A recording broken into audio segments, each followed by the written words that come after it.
Love is supposed to be a home, warm, safe, and alive with laughter. But for some, love becomes a prison built from silence, indifference, and control. This is my story, the story of a woman who gave everything to a man who saw her as nothing. I once believed marriage was forever, that patience could heal distance, and that kindness could melt cruelty. But I was wrong. What happens when the man you depend on begins to despise you? When every word you speak becomes a reminder of how little you mean to him? When survival becomes the only form of love you know?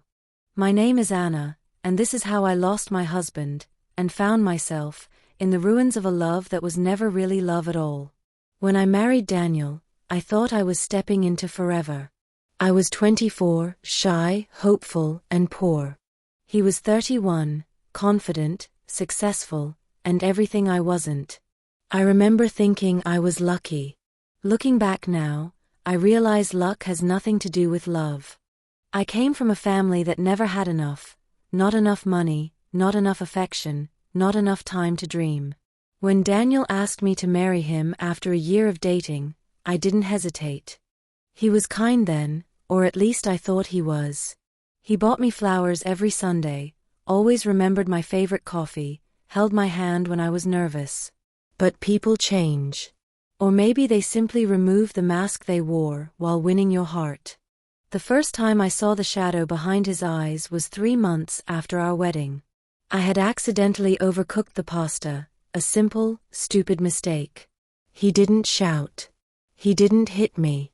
He just went quiet. He pushed the plate away, wiped his mouth with the back of his hand, and said in a low, flat tone, "You really can't do anything right, can you?" That silence after his words, heavier than any slap, filled the entire room. I laughed nervously, apologized, and made toast instead. But the damage was done. Something invisible cracked between us that night. At first, I told myself he was just stressed. His job in finance was demanding. He often came home late, shoulders stiff, smelling faintly of whiskey and exhaustion. I tried to be the perfect wife, the woman who waited with dinner warm, smile ready, and words soft as feathers. But the more I tried, the colder he became. He stopped asking about my day. He stopped touching me, except when he wanted to prove something, not to me, but to himself. When he looked at me, it wasn't love I saw in his eyes anymore, it was irritation, like I was a burden he didn't remember choosing to carry. We lived in the same house but different worlds. He and his, full of meetings, ambition, and sleek confidence, and me and mine, filled with chores, loneliness, and quiet prayers that anything would bring us back. I depended on him completely. Financially, emotionally, socially, everything. He insisted I quit my job after we married. "You don't need to work," he said. "I can provide for us." At first, it sounded romantic, protective even. But soon it became a cage. Without money, I had no choices. Without choices, I had no freedom. When I asked if I could take a part-time course in graphic design, something I'd always loved, he smirked. "You? Design? That's just wasting money, Anna." That night, I cried quietly in the bathroom, the sound of the shower masking my sobs. I learned to hide my tears. Our arguments never exploded. They dissolved, slow, corrosive, silent. He mastered the art of contempt. Sometimes he wouldn't speak to me for days. Other times, his words came like knives, clean and cold. "You're useless. You're lucky I haven't left. If it weren't for me, you'd be nothing." And somewhere deep down, I started to believe him. The years passed like gray rain. We stopped celebrating anniversaries. We stopped talking about the future. Even our photos around the house began to feel like ghosts, smiling versions of us who no longer existed. I became a shadow of myself. I measured my worth in how quiet I could be, how perfectly I could serve, how invisible I could make my pain. But even invisibility couldn't save me from his resentment. One evening, after he came home from work, I greeted him at the door as usual. He brushed past me without a word. I followed him into the kitchen. "Daniel, can we talk?" I asked softly. He poured himself a glass of whiskey, didn't look at me. "About what?" "About us." He sighed, finally turning to face me. His expression was unreadable. "There is no us, Anna. There's just me.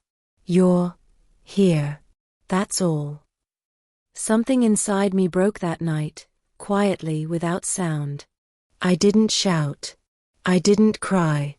I just stood there, staring at the man I once believed would be my home, realizing he had become my prison. I started keeping a diary, secretly. In it, I wrote everything I couldn't say. My anger. My fear. My guilt for still hoping he'd change. Some nights I'd sit by the window, staring at the city lights and wondering what would happen if I just disappeared. Would he notice? Would he care? The truth is, I didn't want to die. I just wanted to live, really live, and I didn't know how anymore. Things reached their quiet breaking point the day of our 5th anniversary. I woke early, made breakfast, and even baked the lemon cake he used to love. I tried one last time to remind him of us. He came home late, tie loose, smelling of perfume that wasn't mine. "You're late," I said softly. "I had work," he muttered, loosening his cufflinks. I stared at him, his tired eyes, the faint lipstick stain near his collar. My heart clenched. "Whose perfume is that?" I asked. He didn't answer. He just looked at me, that same look of disdain he perfected over the years, and said, "You really think I'd still want you?" My breath caught. For a moment, I couldn't move. "Say that again," I whispered. He shrugged, poured himself another drink, and walked past me. "Don't make this harder than it needs to be." That was the night I realized I was done. Leaving wasn't easy.